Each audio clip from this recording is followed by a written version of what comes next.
هذا النور شفاء صدور فاض وعطر كل لسان. Muhammad is my teacher. Muhammad Rasulullah.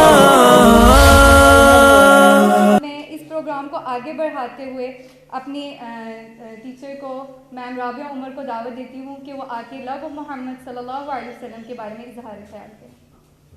سب سے پہلے تو میں تمام مہمانان کو خوش آمدید کہتی ہوں. اہلا و سہلا مرحبا.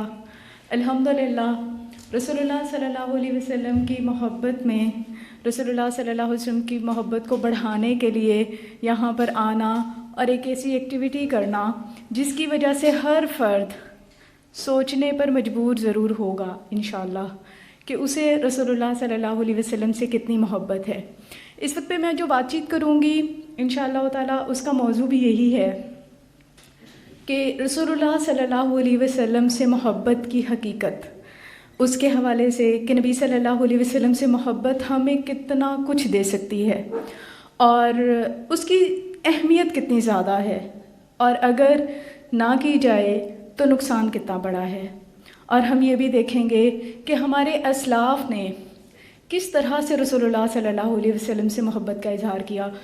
میں ضرور یہ چاہوں گی کہ ہماری یہ جو بات چیت ہوگی انشاءاللہ تعالیٰ، اس کا مقصد کوئی اسپیچ کرنا نہیں ہے، اس کا مقصد ریلی رسول اللہ صلی اللہ علیہ وسلم کی محبت کو بڑھانا ہے.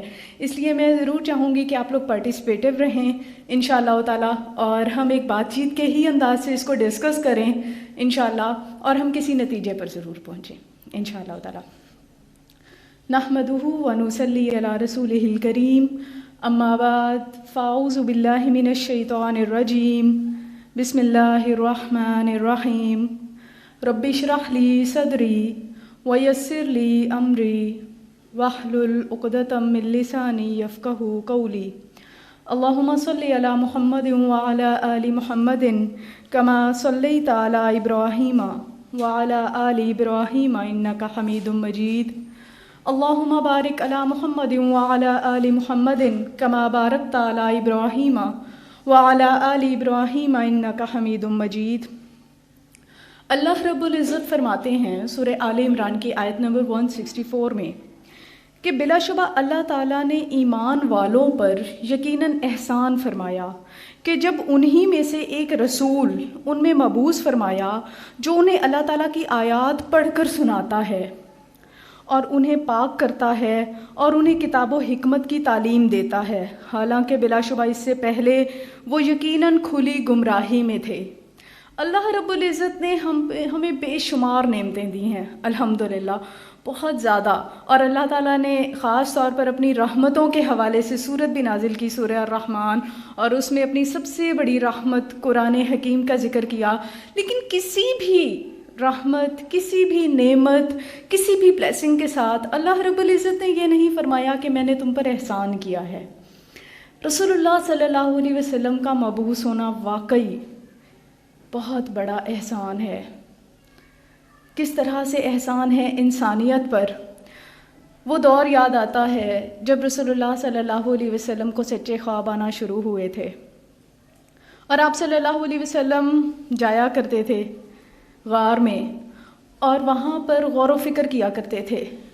یہ تو سب لوگوں کو معلوم ہے کہ آپ صلی اللہ علیہ وسلم تنہائی پسند ہو گئے تھے اور جاتے تھے، لیکن وہ کون سی تکلیف تھی، وہ کیا غور و فکر تھا جو آپ صلی اللہ علیہ وسلم کیا کرتے تھے؟ وہ انسانیت کا درد تھا اندر. جب آپ صلی اللہ علیہ وسلم یہ دیکھتے تھے کہ لوگ اپنے ہی جیسے انسانوں کو لے جا کر بازار میں بیچتے ہیں، تو یہ تکلیف تھی کہ آخر وہ اور اس انسان میں کوئی فرق تو نہیں ہے، اللہ تعالیٰ نے تو سب کو ایک جیسا بنایا، تو یہ کیا آخر اس کے ساتھ اتنا بڑا ظلم کیوں؟ اور ایک عورت، اس کا کوئی مقام نہیں تھا، بلکہ جب وہ پیدا ہوتی تھی اس کی زندگی کا سب سے بڑا دشمن کوئی اور نہیں، اس کا اپنا باپ ہوتا تھا. عزت اور مقام تو بہت آگے کی بات ہے، زندگی کا بھی حق حاصل نہیں تھا. اور ایک چھوٹی چھوٹی بات پر لوگ گاجر مولی کی طرح ایک دوسرے کو کاٹ کر رکھ دیتے تھے. تو یہ جو سچویشن تھی اس وقت پوری ورلڈ کی، یعنی پوری دنیا میں اور بھی بہت سارے کیسر و کسریٰ کی بادشاہت تھی، کہیں پر بھی ایسا کوئی نظام نہیں تھا جہاں پر ظلم نہ ہو، انصاف ملے انسانوں کو. تو جو پاورفل تھا وہ پوری طرح سے حاوی تھا. تو آپ صلی اللہ علیہ وسلم مستقل یہ سوچا کرتے تھے کہ آخر کیسے ہوگا. یہ تو صرف گھوڑے کے پانی پینے پلانے پر نسلوں تک جنگیں جاری رہتی ہیں. جنگ بواس جس کا ہمیں ذکر ملتا ہے کئی صدیوں تک جاری رہی، اور چھوٹی سی ریزن کی بنیاد پر. تو یہ آخر انسانیت کا کیا ہمیشہ اسی طرح سے ظلم و تشدد کا شکار رہے گی، یا کوئی ایسا نظام ہوگا کہ ہم ان کو انصاف دے سکیں؟ تو اللہ رب العزت نے وحی نازل کی الحمدللہ، اور وحی کے پہلے الفاظ میں ہی بہت اسٹرانگ میسج تھا، اقرا بسم ربک الذی خلق، پڑھو اپنے رب کے نام سے جس نے پیدا کیا. یعنی جس نے پیدا کیا ہے الحمدللہ اس نے انتظام کر دیا ہے الحمدللہ. تو پھر وہ دور آیا، رسول اللہ صلی اللہ علیہ وسلم اس پیغام کو لے کر اٹھے الحمدللہ، اور لوگ ملتے گئے، کارواں بنتا گیا الحمدللہ. اور وہ وقت آیا جب آپ صلی اللہ علیہ وسلم فرماتے ہیں کہ اگر کسی کی 3 بیٹیاں ہوں اور وہ ان کی بہترین پرورش کرے، ان کی اچھی تعلیم و تربیت کا انتظام کرے، تو وہ جنت میں میرے ساتھ یوں ہوگا. تو وہ لوگ اٹھتے ہیں اور کہتے ہیں یا رسول اللہ میری تو 3 بیٹیاں نہیں ہیں. اب انہیں محرومی کا احساس ہو رہا ہے کہ بیٹی کیوں نہیں ہے. کتنا بڑا چینج تھا ذہنیت کے اندر. آج بھی اگر کہیں پر عورت کا کوئی احترام نظر آتا ہے نا، اس کے پیچھے رسول اللہ صلی اللہ علیہ وسلم کی ایفرٹ ہے. اگر آپ کسی پبلک اسپاٹ پر جائیں، آپ کسی پبلک ٹرانسپورٹ پہ جائیں اور کوئی کھڑا ہو جاتا ہے اور آپ کو سیٹ دے دیتا ہے، تو رسول اللہ صلی اللہ علیہ وسلم کو ضرور یاد کیا کریں، پیچھے وہ ہیں. اگر آپ کہیں پر ٹکٹ لے رہے ہیں اور کوئی آپ کو کہتا ہے کہ نہیں پہلے آپ لے لیں، تو پیچھے رسول اللہ صلی اللہ علیہ وسلم کی اس ایفرٹ کو ضرور یاد کیا کریں کہ کتنی بڑی سوچ کی تبدیلی تھی جو آپ صلی اللہ علیہ وسلم لائے تھے، ورنہ پہلے ایسا ہرگز نہیں تھا. پھر وہ وقت آیا جب وہ لوگ جو ایک دوسرے کو گاجر مولی کی طرح کاٹ کے رکھ دیتے تھے، وہ کہتے ہیں موت کی سختی میں ایک کو پیاس لگی ہے، اس کو پانی دیا جا رہا ہے، اور دوسرا ساتھی پکارتا ہے العطش العطش، اور وہ کہتا ہے پہلے میرے ساتھی کو پلا دو. اتنی محبت، اتنی شدید محبت کہ موت کی سختی میں بھی اپنے سے زیادہ دوسرے کا احساس ہے. اتنی بڑی تبدیلی رسول اللہ صلی اللہ علیہ وسلم لائے اور ایسا نظام دیا. وہ دور جس میں ظلم کی انتہا تھی، انسانوں کو غلام بنا کر بیچا جاتا تھا، وہ پھر ایسا دور آیا کہ غلامی بالکل ہی ختم ہو گئی الحمدللہ. آج ہمارے دور میں جنگوں کے علاوہ کوئی غلام نظر نہیں آتا، اور وہ جنگوں کے غلام نہیں ہوتے تھے، کڈنیپ کرتے تھے اور غلام بنا لیا کرتے تھے. آج بھی وہ والی صورتحال تو نہیں ہے، لیکن اگر کہیں پر کوئی کمی آئی ہے تو اس کے پیچھے 1400 سال پہلے رسول اللہ صلی اللہ علیہ وسلم کی ایفرٹس ضرور ہیں الحمدللہ. ایسی تبدیلی آئی کہ زکوٰۃ لینے والے کوئی نہیں تھے اور دینے والے سارے ہی تھے الحمدللہ. اتنی بڑی تبدیلی رسول اللہ صلی اللہ علیہ وسلم لے کر آئے. کیا ہم پر احسان ہے؟ احسان ہے الحمدللہ. اور پھر اللہ رب العزت کا احسان، اور رسول اللہ صلی اللہ علیہ وسلم کے بارے میں اللہ رب العزت نے فرمایا اپنی محبت کو اللہ تعالیٰ نے لنک کیا ہے. اللہ رب العزت نے سورہ آل عمران کی آیت نمبر 31 میں فرمایا قُلْ إِن كُنتُمْ تُحِبُّونَ اللَّهَ فَاتَّبِعُونِي يُحْبِبْكُمُ اللَّهُ وَيَغْفِرْ لَكُمْ ذُنُوبَكُمْ. آپ کہہ دیں اگر تم اللہ تعالیٰ سے محبت کرتے ہو تو میری پیروی کرو، اللہ تعالیٰ تم سے محبت کرے گا. اللہ کی محبت اس دنیا کی قیمتی ترین چیز ہے. جس کو یہ دولت مل جائے اس کو سب سے بڑی دولت مل گئی الحمدللہ. اور اللہ تعالیٰ نے طریقہ کار بتایا ہے کہ محبت کے ملنے کا طریقہ کار کیا ہے؟ رسول اللہ صلی اللہ علیہ وسلم کی پیروی الحمدللہ. تو رسول اللہ صلی اللہ علیہ وسلم کی محبت ہمیں اللہ کی محبت تک پہنچا سکتی ہے. رسول اللہ صلی اللہ علیہ وسلم کی محبت ہمیں جنت تک لے جا سکتی ہے، کیونکہ رسول اللہ صلی اللہ علیہ وسلم نے فرمایا کہ میری پوری امت جنت میں جائے گی، صحابہ نے کہا کہ پوری امت، آپ صلی اللہ علیہ وسلم نے فرمایا میری پوری امت جنت میں جائے گی مگر جس نے انکار کر دیا۔ تو بڑی حیران کن بات ہے، جنت جانے سے کون انکار کرے گا؟ تو آپ صلی اللہ علیہ وسلم نے فرمایا صحابہ کرام کے پوچھنے پر کہ کس نے انکار کیا، تو آپ صلی اللہ علیہ وسلم نے فرمایا من آتانی فدخل الجنہ، جس نے میری اطاعت کی وہ جنت میں داخل ہوگا، اور جس نے میری نافرمانی کی اس نے انکار کر دیا۔ گویا اس نے اطاعت سے انکار نہیں کیا، اس نے جنت جانے سے انکار کر دیا۔ تو سوال یہ پیدا ہوتا ہے کہ رسول اللہ صلی اللہ علیہ وسلم سے محبت جب اتنا کچھ دے سکتی ہے ہمیں، الحمدللہ کہ اللہ تعالیٰ کی محبت بھی مل جائے گی، رسول اللہ صلی اللہ علیہ وسلم کی محبت ہمیں جنت تک بھی لے جائے گی، اور یہ اللہ تعالیٰ کی محبت کا ذریعہ بھی بنے گی انشاءاللہ تعالیٰ، تو رسول اللہ صلی اللہ علیہ وسلم سے کتنی محبت کی جائے۔ ایک مرتبہ حضرت عمر فاروق رضی اللہ عنہ رسول اللہ صلی اللہ علیہ وسلم کے ساتھ تھے، اور آپ صلی اللہ علیہ وسلم نے حضرت عمر کا ہاتھ پکڑا ہوا تھا، تو حضرت عمر نے فرمایا کہ یا رسول اللہ صلی اللہ علیہ وسلم مجھے آپ سے بہت محبت ہے، بہت زیادہ محبت ہے، اپنی جان سے بڑھ کر ہر چیز سے زیادہ آپ مجھے عزیز ہیں۔ تو آپ صلی اللہ علیہ وسلم نے اپنا ہاتھ پیچھے کھینچ لیا اور فرمایا عمر ابھی بات نہیں بنی، اللہ کی قسم تم میں سے کوئی شخص اس وقت تک مومن نہیں ہو سکتا جب تک کہ میں اسے اس کی اپنی جان سے، اس کی اولاد سے، اس کے والدین سے اور دوسرے تمام لوگوں سے زیادہ محبوب نہ ہو جاؤں۔ یعنی اتنی محبت رسول اللہ صلی اللہ علیہ وسلم کی درکار ہے الحمدللہ۔ اور پھر ہمیں اس سے بہت محبت ہوتی ہے جس کے بارے میں ہمیں یہ پتہ چلے کہ وہ بھی ہم سے محبت کرتا ہے۔ تو کیا رسول اللہ صلی اللہ علیہ وسلم ہم سے محبت کرتے تھے؟ کتنی محبت کرتے تھے، کتنی اللہ تعالیٰ نے اس کی گواہی دی ہے۔ اللہ تعالیٰ سورہ التوبہ میں فرماتے ہیں کہ بلا شبہ یقیناً تمہارے پاس تم ہی میں سے ایک عظیم رسول آیا ہے، اس پر گراں ہے جو تم مشقت میں پڑو، تم پر بہت حرص رکھنے والا ہے، مومنوں پر بہت شفقت کرنے والا، نہایت مہربان ہے۔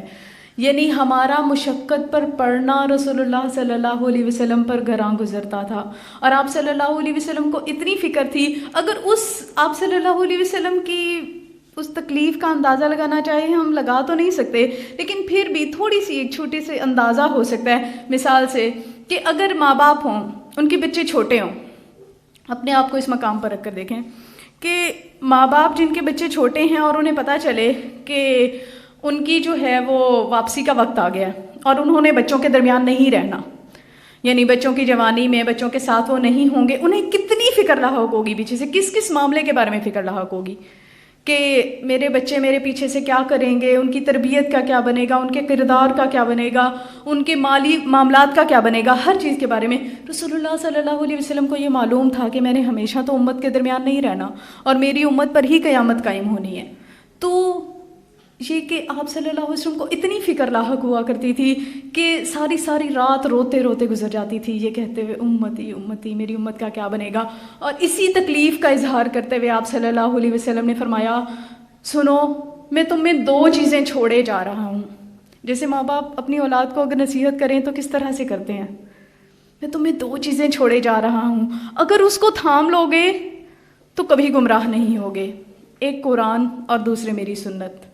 الحمدللہ یہ آپ صلی اللہ علیہ وسلم کی ہمارے لیے نصیحت ہے، اور آپ صلی اللہ علیہ وسلم کے حوالے سے اللہ رب العزت نے اپنی مثال دے کر ہمیں فرمایا ہے۔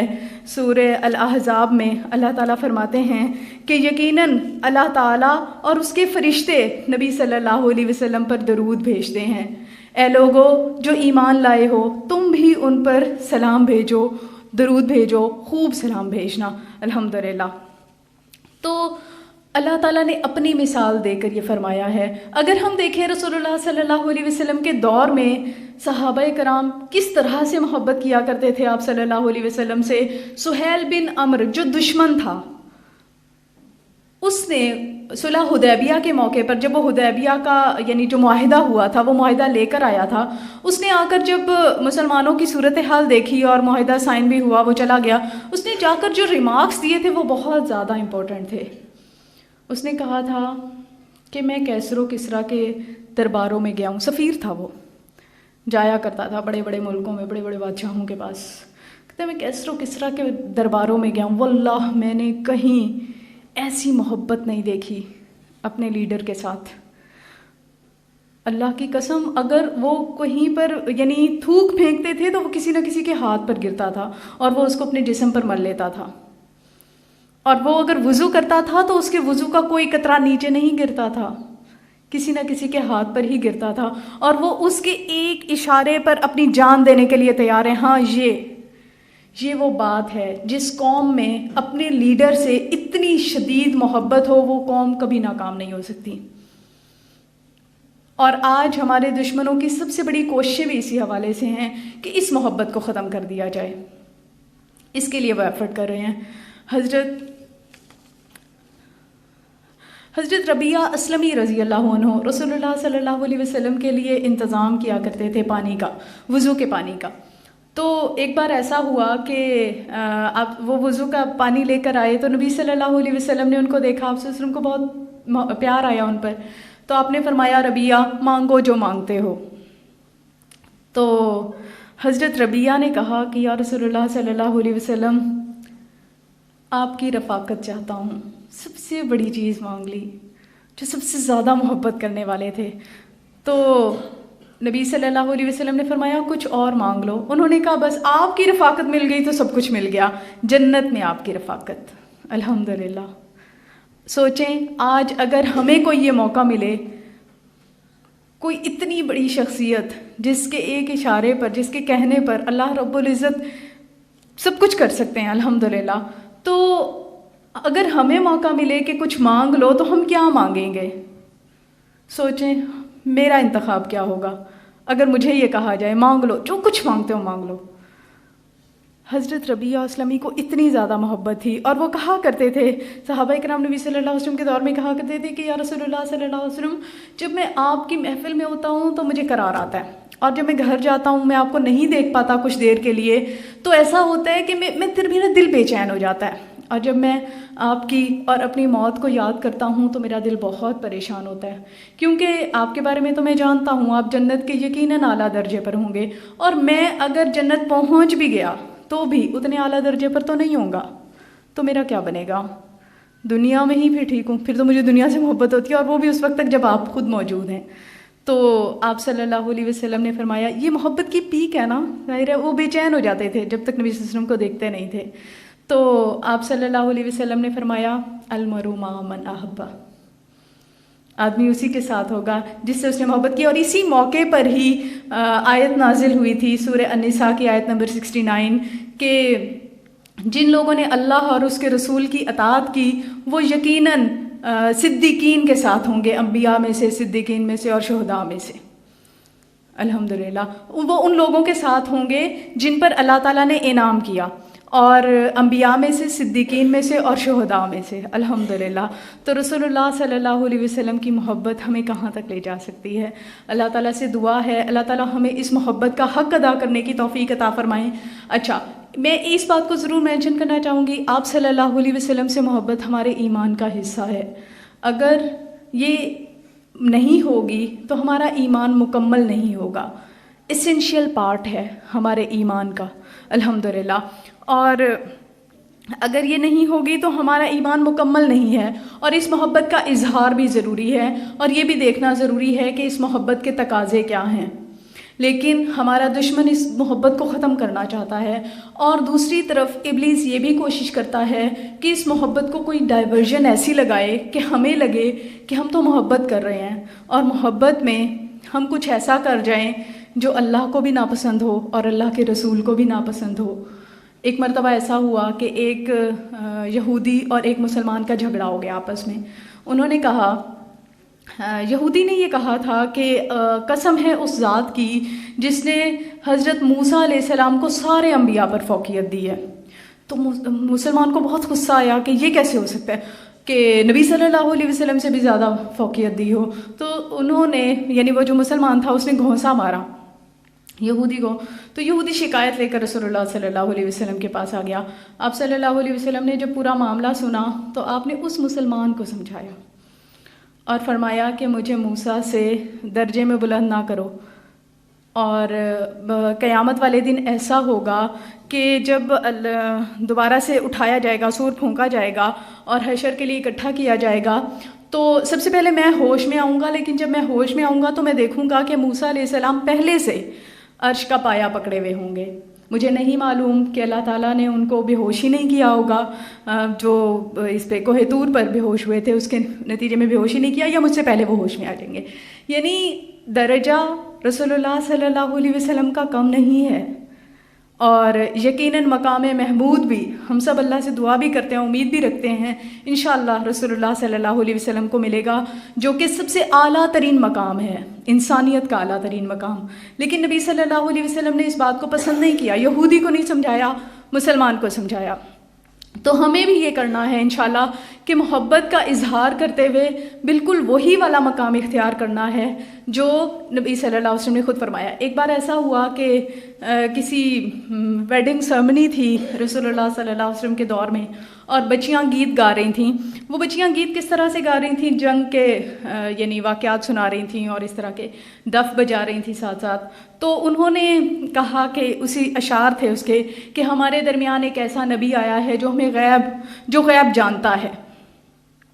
تو نبی صلی اللہ علیہ وسلم نے فرمایا یہ جملہ کاٹ دو اس میں سے، کیونکہ یہ درست نہیں ہے. تو بعض اوقات ایسا ہوتا ہے کہ ہم محبت میں اتنا زیادہ آگے بڑھ جاتے ہیں کہ وہ نبی صلی اللہ علیہ وسلم کا جو اصل مقام ہے اس سے ہٹا دیتے ہیں اس کو. یہ بے ادبی بھی ہے، یعنی اس سے اوپر لے جانا بھی تو بے ادبی ہے نا. نبی صلی اللہ علیہ وسلم نے اس وقت اس کو کٹوا دیا تھا. تو ہمیں بھی یہ دیکھنا ہے انشاءاللہ تعالیٰ. ابھی ماشاءاللہ سب لوگ اپنی محبتوں کا اظہار کر رہے تھے رسول اللہ صلی اللہ علیہ وسلم سے نعتوں کی شکل میں. الحمدللہ بہت پیاری ایفرٹ تھی، بہت پیاری نعتیں پڑھ رہے تھے سب. لیکن اس کو انشاءاللہ تعالیٰ ہم نے ضرور دیکھنا ہے کہ کہیں ایسا نہ ہو، کوئی ایسی نعت نہ ہو جائے جس میں ہم آپ صلی اللہ علیہ وسلم کے مقام سے آپ صلی اللہ علیہ وسلم کو ہٹا دیں. اللہ تعالیٰ سے دعا ہے اللہ تعالیٰ ہمیں سمجھنے والا بنائے. اور علم نہیں ہوتا نا، اس وجہ سے ایسا ہوتا ہے، اور اگر پتہ ہو تو کوئی بھی نہ کرے ایسا. تو ہم اللہ سے دعا کرتے ہیں کہ ہمیں اللہ تعالیٰ یہ علم عطا فرما دیں، آمین. اور رسول اللہ صلی اللہ علیہ وسلم سے اپنی جان سے بھی بڑھ کر محبت کرنے والا بنا دیں، آمین. وآخر دعوانا ان الحمد للہ رب العالمین. سبحانک اللہم وبحمدک اشہد ان لا الہ الا انت استغفرک و اتوب الیک. Be like Muhammad, live like Muhammad, see like Muhammad.